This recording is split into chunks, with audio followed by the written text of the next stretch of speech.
जैसे कि आप लोग न्यूज में देखते ही होंगे, कांग्रेस के लीडर बीजेपी को करप्शन के लिए ब्लेम करते हैं। और हाँ, ये बात सही भी है क्योंकि बीजेपी के टाइम बहुत सा करप्शन हो रहा है। लेकिन चलिए देखते हैं कि जब कांग्रेस की सरकार थी तब देश में कितने करप्शन और स्कैम हुए थे।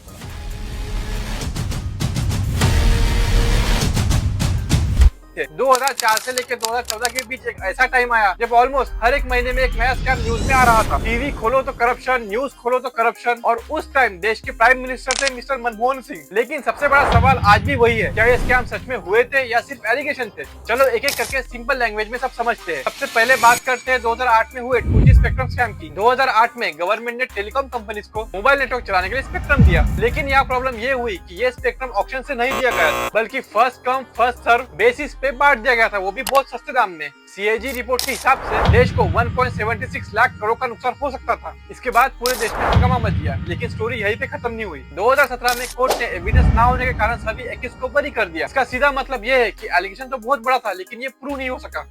इसके बाद बात करते हैं कोल स्कैम यानी कि कोलगेट स्कैम। ये स्कैम 2004 से लेकर 2009 के बीच हुआ था जब कोल माइंस कंपनीज को दिए गए थे। पर यहाँ भी वही प्रॉब्लम, ऑक्शन नहीं हुआ और कुछ कंपनी को डायरेक्टली ब्लॉक्स मिल गए। CAG की रिपोर्ट के हिसाब से 1.86 लाख करोड़ का नुकसान देश को हुआ था। लेकिन यहाँ पे एक ट्विस्ट आता है। 2014 में सुप्रीम कोर्ट ने ऑर्डर दिया और 214 कोल ब्लॉक कैंसिल कर दिए। मतलब यहाँ पर सिस्टम में प्रॉब्लम ऑफिशियली एक्सेप्ट हुई। इसके बाद बात करते हैं 2010 में हुए कॉमनवेल्थ गेम स्कैम की। 2010 में दिल्ली में कॉमनवेल्थ गेम हुए थे। इंडिया के लिए एक प्राउड मोमेंट होना चाहिए था, लेकिन करप्शन के एलिगेशन ने सब खराब कर दी। रिपोर्ट में आया कि 1 रुपए का सामान 10 रुपए में खरीदा गया, फेक बिल तक बनाए गए और क्वालिटी भी पूरी पुअर थी। इस स्कैम में लगभग 70,000 करोड़ का करप्शन हुआ था। ये स्कैम एक एग्जांपल बन गया था कि कैसे एक ग्लोबल इवेंट करप्शन से इम्पैक्ट हो सकता है। इसके बाद बात करते हैं आदर्श हाउसिंग स्कैम की। मुंबई में एक बिल्डिंग बनी थी जो ओरिजिनली वॉर में जो हीरोज थे उनके लिए बनी गई थी। लेकिन इसके बाद हुआ ये कि वही फ्लैट पॉलिटिशियन और लीडर्स को मिल गए, टूल्स तोड़ दिए गए थे। लेकिन जब ये स्कैम एक्सपोज हुआ तब महाराष्ट्र के CM को रिजाइन करना पड़ा था। लेकिन यहाँ पर पैसा नहीं, पावर मिसयूज मेन इशू था। इसके बाद आता है 2009 में सत्यम स्कैम। एक कॉर्पोरेट वर्ल्ड का एक अलग टाइप का स्कैम था। सत्यम नाम के एक बड़ी IT कंपनी के ओनर ने खुद एक्सेप्ट किया कि उन्होंने कंपनी के अकाउंट में 7,000 करोड़ का फ्रॉड किया। ये इंडिया के लिए एक बड़ा शॉक था और इस केस में फ्रॉड क्लियरली प्रूव भी हुआ था। इसके बाद हम बात करते हैं 2008 में हुए कैश फॉर वोट स्कैम की। 2008 में गवर्नमेंट को अपनी मेजोरिटी प्रूव करनी थी और तभी एक शॉकिंग सीन देखने को मिला।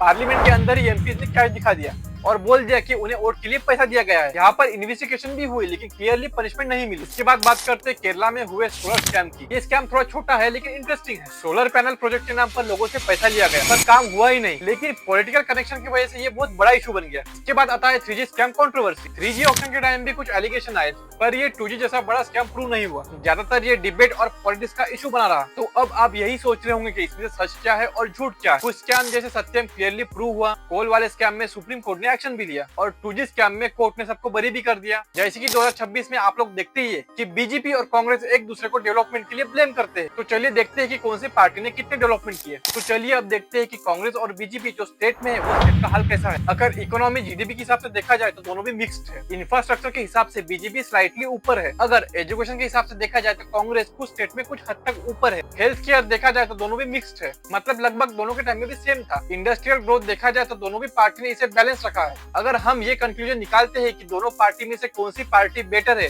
तो ये कहना मुश्किल है। यहाँ पर कोई भी क्लियर विनर नहीं है। ऐसे ही और इंटरेस्टिंग वीडियो के लिए चैनल को सब्सक्राइब करें।